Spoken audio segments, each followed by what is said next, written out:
नमस्कार। सत्यराज लॉस में आप सभी का बहुत बहुत स्वागत है।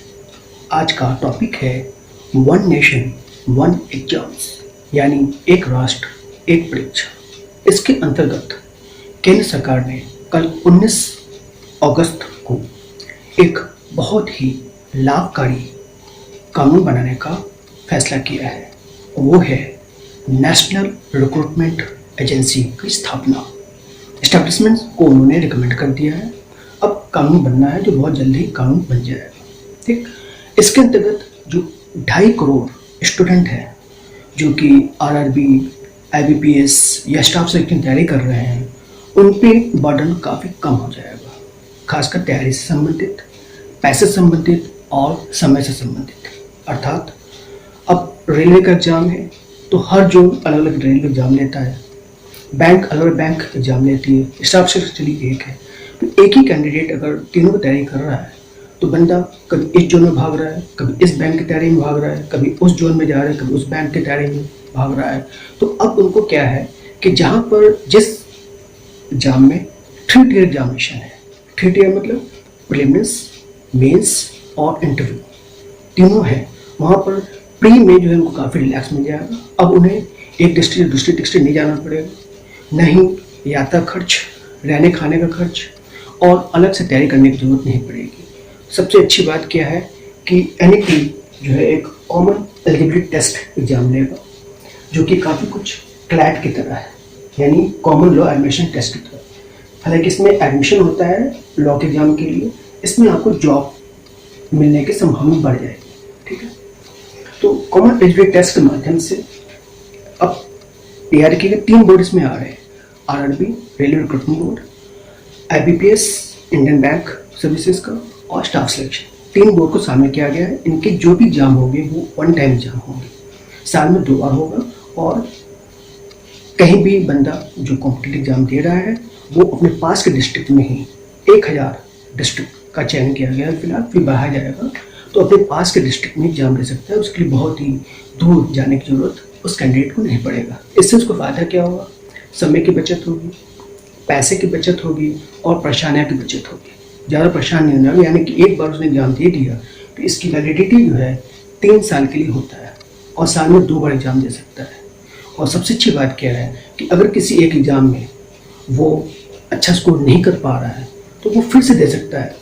इसमें नंबर ऑफ अटेम्प्ट का कोई रिस्ट्रिक्शन नहीं है। ठीक है, लेकिन एक बात है कि जैसे मान लीजिए पहले उसने दिया, मार्क्स अच्छे आ गए, दूसरे उसने और अच्छे करने की कोशिश किया लेकिन मार्क्स कम आ गए, तो तीसरे उसने फिर कोशिश किया, फिर कम आ गए। तो इसमें तीनों में जो सबसे बेस्ट होगा वो उसके क्रेडिट स्कोर में जो ले जाएगा और उसके आधार पर फिर वो अगर 3 टियर एग्जामिनेशन है तो मेंस के लिए अलग से उसको देना तैयार करना पड़ेगा और इंटरव्यू के लिए अलग। और जहाँ पर सिर्फ 2 ही टियर है तो एक एग्जाम से उसको रिलैक्स मिल गया, बस दूसरा एग्जाम उसको देना है। कहीं कहीं ऐसे भी है कि एक एग्जाम दिया उसके बाद सीधे इंटरव्यू। ठीक, और जैसे ग्रुप डी में है वहाँ पर सीधे ये पास होगा, उसको सीधे जो है फिजिकल टेस्ट करा करके वो उनको जॉब मिल जाती है।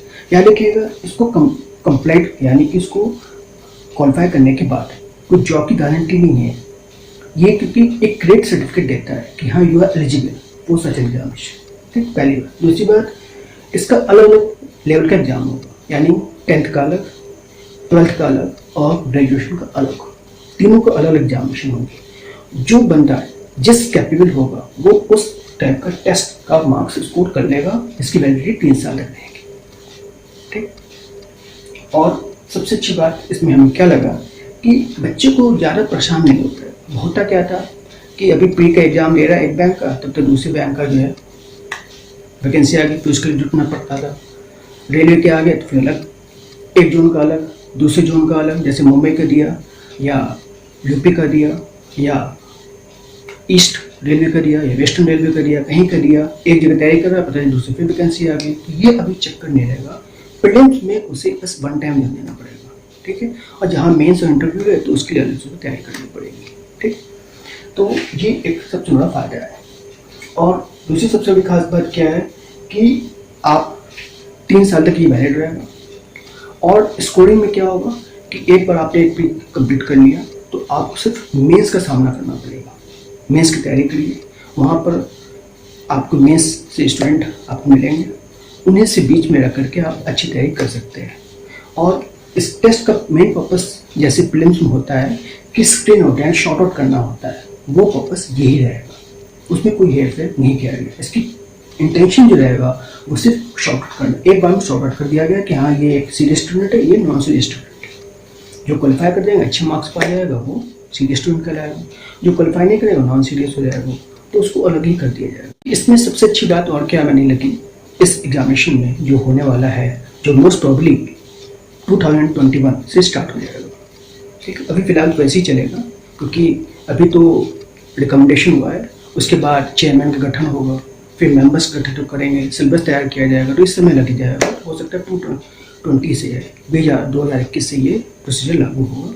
इससे पहले सबसे बड़ा क्या होगा कि आपको एक बार ही डॉक्यूमेंट सबमिट करना होगा। ठीक, उसके बाद जो मेंस कहीं जो भी बोर्ड है, चाहे रेलवे का हो, जोनल बोर्ड है, तो जो जैसा एग्जाम लेगा सेकेंड स्टेज पे, तो वो उसी डॉक्यूमेंट आपको डॉक्यूमेंट तभी दिखाना पड़ेगा जब ओरिजिनली आपको फाइनल सिलेक्शन हो जाएगा। बार बार आपको डॉक्यूमेंट जमा नहीं करना पड़ेगा, बार बार फीस जमा नहीं करना पड़ेगा, ठीक, बार बार परेशान नहीं होना पड़ेगा। एक बार फाइनली वो बुलाएंगे, वो उसमें आपका एग्जाम होगा और नेक्स्ट टाइम आपका अपॉइंटमेंट हो जाएगा। जहाँ 2 टीयर है, ठीक, जहाँ 3 टीयर तो इंटरव्यू बुलाया जाएगा, वो अलग है। यानी कि बार बार जो बुलाते हैं, एक बार प्री में बुलाया, फिर मेंस में बुलाया, फिर इंटरव्यू बुलाया, तो 3 बार चक्कर नहीं काटना पड़ेगा आपको, सिर्फ 2 बार जहाँ पर 3 टीयर है, और जहाँ पर 1 टीयर है तो बस फाइनली एक बार और बुलाने पे आपका फाइनल सिलेक्शन हो जाएगा। ठीक, और सबसे अच्छी बात इसमें देखिए सिलेबस की रही बात, कुछ लोग ये कह रहे हैं सिलेबस और उम्र, तो याद रखिएगा इसमें मिनिमम एज तो 18 ही रहेगा, अपर एज का कोई फिक्सेशन अभी नहीं आया है, क्योंकि ये एलिजिबिलिटी टेस्ट एजेंसी जो है ये एलिजिबिलिटी टेस्ट यानी कि पात्रता का परीक्षा लेती है, तो कोई जॉब तो दे नहीं रही है, तो जो जॉब देगा, जो एम्प्लॉयर होगा, जहाँ पर फाइनल आपका सिलेक्शन होगा, वो एज फिक्स करेंगे, ये एज फिक्स नहीं कर पाएंगे, इसलिए एज का कोई क्राइटेरिया अब तक नहीं आया है। यह बस सिलेबस की, तो जैसे इसका नाम है कॉमन एलिजिबिलिटी, समान पात्रता परीक्षा। ठीक, तो इसमें अधिकतर देखिए कॉमन टेस्ट में 4 पेपर होते हैं यूजुअली, जो देखा गया। हालांकि सिलेबस का अब तक कोई जिक्र नहीं हुआ है, कहीं अब तक लिखा नहीं है, लेकिन जो लग रहा है कि जो पूछा जाएगा, जैसे कि क्लास में पूछा जाता है, तो उससे अगर देखा जाए तो 4 प्रकार के टेस्ट होंगे। एक होगा जीएस, दूसरा इंग्लिश, तीसरा न्यूमेरिकल एप्टीट्यूड, चौथा रीजनिंग। ठीक, यानी कि जीएस, इंग्लिश, रीजनिंग और न्यूमेरिकल एप्टीट्यूड, इसी के 4 पेपर से कोई चारों मिला करके पूछेंगे या जैसा भी हो, ये आपसे टेस्ट लेंगे और ये ऑनलाइन एग्जामिनेशन होगा।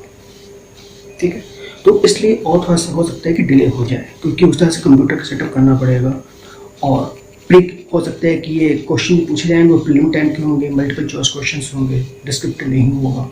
ठीक, तो इस तरह से वो टेस्ट करेंगे, जिसकी वैलिडिटी मैंने बताया 3 साल तक रहेगी।